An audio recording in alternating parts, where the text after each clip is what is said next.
Welcome viewers. जैसा कि आपने देखा है पिछले कुछ अरसे में पाकिस्तान स्टॉक मार्केट के जो हालात हैं उसकी ऑब्वियस रीजंस हैं। सबसे बड़ी रीज़न तो पाकिस्तान का इकोनॉमिक डाउनफॉल है। उसके अलावा जो कुछ ऑब्वियस रीजंस हैं वो सुपर टैक्स की इम्पोजिशन और जो फाइनेंस कॉस्ट है, जो मार्कअप है, वो इंसेनली हाई है। सिर्फ हाई नहीं, इंसेनली हाई है।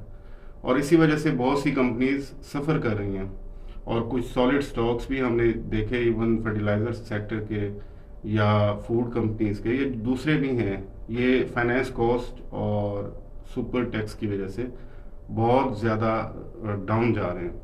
तो ऐसे हालात में अगर आपके पोर्टफोलियो में कोई डिविडेंड पेइंग स्टॉक है अच्छा, तो वो किसी नेमत से कम नहीं है जिससे आपको स्मूथ इनकम मिल रही हो।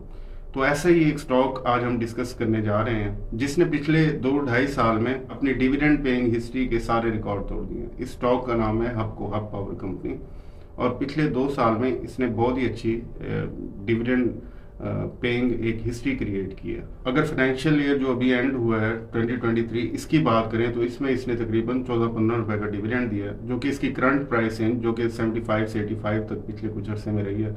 तो इसमें बड़ा अट्रैक्टिव है। और एक साल पीछे जाएं, अगर फाइनेंशियल ईयर 2022 को देखें तो उसमें तो कमाल हो गया, उसमें ये 24-25 रुपए का डिविडेंड दे रहा है। तो इस प्राइस रेंज में बहुत अच्छा है। अगर आपने आज से 2-3 साल पहले 80s की रेंज में भी इस शेयर को खरीदा है तो आपकी करंट प्राइस इवन के डिविडेंड का टैक्स एडजस्ट होने के बाद भी अर्ली 40s में पड़ रही है, 40, 41, 42 मैक्सिमम। तो इस तरह के जो कुछ शेयर्स होते हैं ये ऐसे शेयर हैं जो आपको 4-5 साल में आपकी इन्वेस्टमेंट वापस दे देते हैं।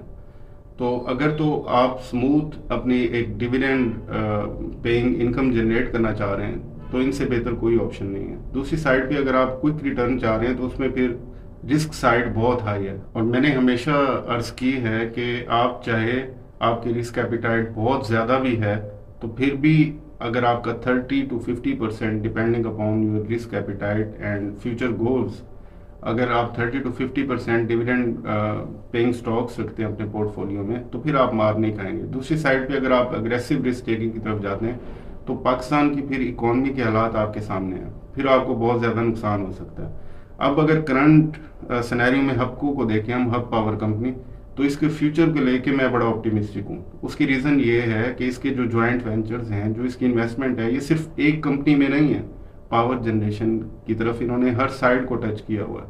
और मैं बड़ा हैरान हुआ ये देख के कि हबको की एक subsidiary company Laraib energy limited ये हाइडल पावर जनरेट कर रही है। आल्दो इसके टोटल पावर जनरेशन में जो इसका पावर जनरेशन मिक्स है उसमें इसका टोटल शेयर 2-3% है हाइडल पावर का, लेकिन फिर भी एक स्टार्ट तो है। इसके अलावा जब हम थर कोल पावर प्रोजेक्ट के बारे में सुनते हैं कि उसका बड़ा फ्यूचर है और वो 700 साल के लिए इनफ एनर्जी जनरेट कर सकता है, तो आपको हैरानी होगी उसमें भी।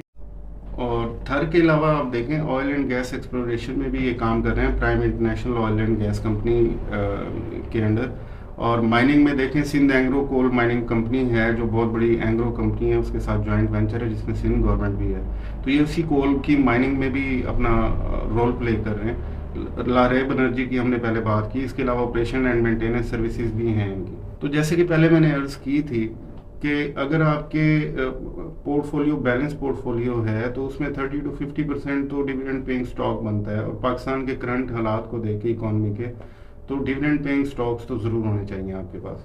अगर लेकिन ये डिपेंड करता है आपके फ्यूचर गोल्स पे और रिस्क एपिटाइट पे। जबकि हमने बात की सॉलिड से सॉलिड कंपनीज भी जो ग्रोथ ओरिएंटेड कंपनीज हैं वो इस वक्त बड़ा सफ़र कर रही हैं, बड़े क्राइसिस में है। तो ऐसे हालात में ये होना चाहिए मेरे ख्याल से डिविडेंड पेइंग स्टॉक्स हों, और वो भी इस तरीके से कि आप एक ही सेक्टर में सारी इन्वेस्टमेंट ना करें, डिफरेंट सेक्टर्स चूज़ करें और उस सेक्टर में भी एक कंपनी में ना हो। ये म्यूचुअल फंड्स की स्ट्रेटजी होती है, इसी को आप अडॉप्ट कर सकते हैं, इसी से प्रॉफिट आप बना सकते हैं और ये मेरे ख्याल से बड़ा अच्छा रहेगा आपके लिए। और जैसे कि हबको की बात कर रहे थे, इसका लारेब एनर्जी में हाइडल पावर का मिक्स है, नारोवाल एनर्जी लिमिटेड है एक प्रोजेक्ट, हब पावर कंपनी तो है ही, इसके अलावा थर एनर्जी लिमिटेड है, थल नोवा पावर है और China power hub generation company है जो कि 1320 मेगावाट की ऑलरेडी एनर्जी प्रोड्यूस कर चुका है, जो कि और कर रहा है।